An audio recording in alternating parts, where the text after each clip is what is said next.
એક બાળકના ઉછેરમાં એક માતાનો કેટલો ભાગ હોય છે એ બધી વાતો આપણે આજે કરવાના છીએ. Hello, this is me RJ Chandni અને આજે આપણી સાથે સ્ટુડિયો પર છે તેજલબેન દોશી. મેડમ, પહેલા તો તમારું ખૂબ ખૂબ સ્વાગત છે. Thank you radio Rajkot. અને સૌપ્રથમ હું પણ અહીં મને ઇન્વાઇટ કરવા બદલ સમગ્ર રેડિયો રાજકોટ ટીમનો આભાર વ્યક્ત કરું છું. You are always welcome. Madam, પહેલા તમે એ કહેશો કે એક માતાને આટલી મહાન શું કામને ગણવામાં આવેલી છે? એક સ્ત્રી પોતાના જીવનમાં ઘણા પાત્ર ભજવતી હોય છે, જેમ કે દીકરી તરીકે, બહેન તરીકે, પુત્રવધુ તરીકે, પત્ની તરીકે, નણંદ તરીકે. આ બધા સંબંધો નિભાવવામાં ક્યારેક તેનાથી કદાચ કંઈક કચાશ રહી જાય, તેના પ્રેમમાં ઓટ આવી શકે, પરંતુ સ્ત્રી જ્યારે માતાનું પાત્ર ભજવે છે ને, ત્યારે તે પોતાનું સંપૂર્ણ તેમાં ન્યોછાવર કરી દે છે. તમે ક્યારેય માતાના પ્રેમમાં ઓટ આવેલો જોવા નહીં મળે. માટે આપણા સમાજમાં સ્ત્રી માતાને આટલી મહાન ગણવામાં આવે છે. એક બાળકના અપબ્રિંગિંગમાં એક માતાનો શું રોલ હોય છે? આ માટે હું એટલું કહીશ કે અપબ્રિંગિંગની વાત તો પછી આવે. સૌ પ્રથમ તો આ જગતમાં બાળકનું બ્રિંગિંગ જ માતા કરે છે, અને અસહ્ય પીડા સહન કરીને એક માતા પોતાને સંતાનને જન્મ આપે છે. ત્યાર પછી તેના પાલન પોષણ માટે તે અથાગ મહેનત કરે છે. અડધી રાતના જ્યારે બાળક રડે છે ત્યારે તેને દૂધ પીવડાવવું. બાળક ખોળામાં સૂઈ ગયું હોય તો માતા પોતે બેઠા બેઠા સૂતી રહે છે, કારણ કે પોતાના સંતાનની ઊંઘ ડિસ્ટર્બ ન થાય.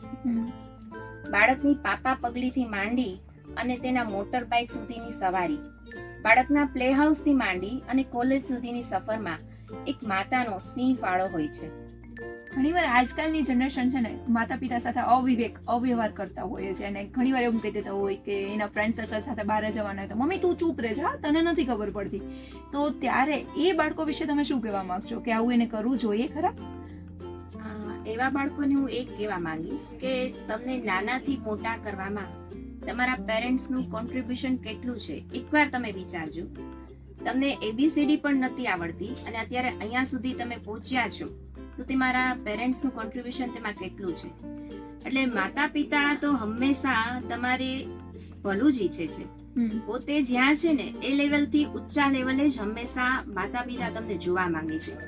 તમે જોઈ લેજો, એક પિતા હશે ને તો એને પોતાની લાઈફમાં જેટલી પ્રગતિ કરી હશે ને તેનાથી પણ ઊંચી પ્રગતિ એનો દીકરો કરે એવી એની ખાસ ઈચ્છા હોય. અને ઘણીવાર એવું થતું હોય કે સમહાઉ મમ્મી કે ડેડી એ કઈક એનું સપનું કે જેનો કઈક ગોલ હોય ઈ સમહાઉ એની પ્રોબ્લેમ થ્રુ એને નો પૂરો કરી શક્યા હોય, તો એને એમ થાય કે ના અમે નથી ભણ્યા તો તમે ભણજો, અમે આ નથી જઈ શક્યા તો તમે જજો. ફાઇનાન્શિયલી તકલીફ હોય, કાંઈ બી હોય, પણ તે લોકો ત્યાં તે અટકી ગયા હોય તો એના માટે ગમે એ કરીને પોતાના બાળકને પોતાના જે સપના પૂરા નથી થયા તો પોતાના બાળકોના સપના પૂરા થાય એ માટે તેઓ ખૂબ જ મહેનત કરશે. એટલે સંતાનોએ ખાસ ધ્યાન રાખવું જોઈએ કે જ્યાં તે પહોંચ્યા છે ને તેમાં તેના માતા પિતાનો ખૂબ જ મોટું કોન્ટ્રીબ્યુશન છે. એટલે ક્યારેય આવા શબ્દ ન નીકળવા જોઈએ કે જેથી મા બાપને હર્ટ થાય. હવે તમે એ કહેશો કે એક માતાને ભગવાનનો દરજ્જો શું કામ આપવામાં આવેલો છે?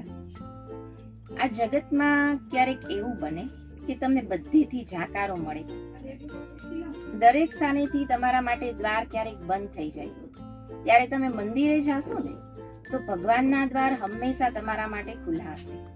એવી જ રીતે એક માતાના દિલના દ્વાર પોતાના સંતાનો માટે હંમેશા ખુલ્લા હોય છે. તમને જ્યારે કોઈ જ બોલાવતું ન હોય, જ્યારે કોઈના દિલમાં તમારા માટે સ્થાન ન હોય, ત્યારે એકવાર તમારા માતા પાસે જજો, તેના દિલમાં હંમેશા માટે તમે વસેલા હશો. એટલા માટે જ માતાને ભગવાનનો દરજ્જો આપવામાં આવે છે.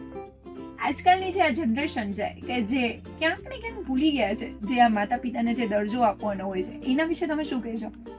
હું અત્યારની ન્યૂ જનરેશનને એક વાત કહેવા માંગુ છું કે જ્યારે તમે નાના હતા ત્યારે તમે પડતા હતા ત્યારે પીડા તમારી માતાને થતી હતી, તમને તાવ આવતો હતો ત્યારે તકલીફ તમારી માતાને થતી હતી, અને આજના દિવસે પણ તમારા ઉપર કાંઈ પણ મુશ્કેલી આવે તો સૌથી પ્રથમ દુખી તમારી માતા થાય છે.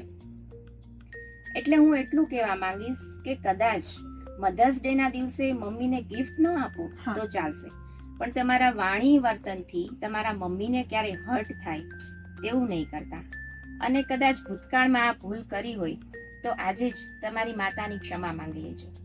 Thank you radio Rajkot. Thank you so much ma'am.